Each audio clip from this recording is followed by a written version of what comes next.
Dans la suite de la vidéo, on va voir la partie communication entre le concepteur et le fabricant. Attention, on pourra remarquer que je dispose de deux comptes pour bien montrer cela. Avec ce compte, en tant que concepteur, je vais ajouter un commentaire à cette proposition de conception. Donc pour la proposition 1, en sélectionnant cette ligne, je sélectionne le bouton commentaire, j'ajoute ce texte. Pour cette proposition 1 de conception, j'ai ajouté un gousset pour donner plus de rigidité à l'équerre. Je vais ajouter une flèche pour donner plus de visibilité à cette modification, comme ceci. Et ainsi, le fabricant verra beaucoup mieux où se situe la modification. Je valide cette annotation et je fais ajouter.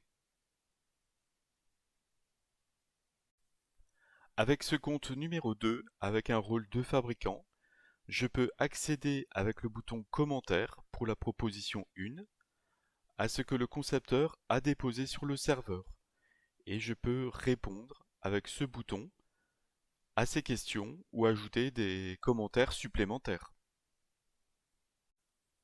Avec ce compte, en tant que concepteur, je vais maintenant ajouter un commentaire pour la proposition 2.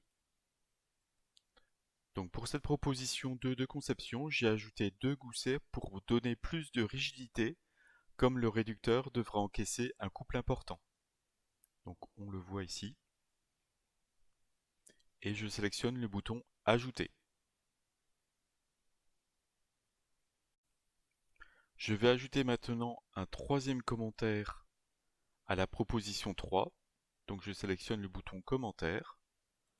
J'ajoute ce texte-là. Donc pour cette proposition 3 de conception, j'ai écarté les goussets pour donner encore plus de rigidité, comme le réducteur devra encaisser un couple important. Et je sélectionne le bouton Ajouter.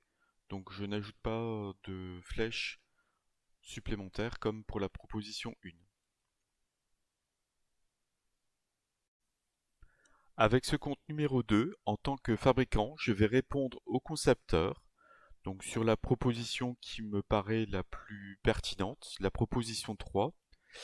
Donc en sélectionnant commentaire, je choisis répondre et je vais répondre ce texte-là. De bonnes idées, mais pour simplifier la fabrication, je propose ceci. L'équerre pourrait être soudé sur la colonne verticale. En effet, la précision de positionnement vertical du réducteur me semble suffisante et l'on aura aussi un meilleur maintien. On pourrait alors supprimer les trous pour la fixation sur la colonne verticale. Les deux goussets pourraient être remplacés par deux parois pliées faisant partie de l'équerre et soudées de chaque côté. Et je sélectionne Répondre.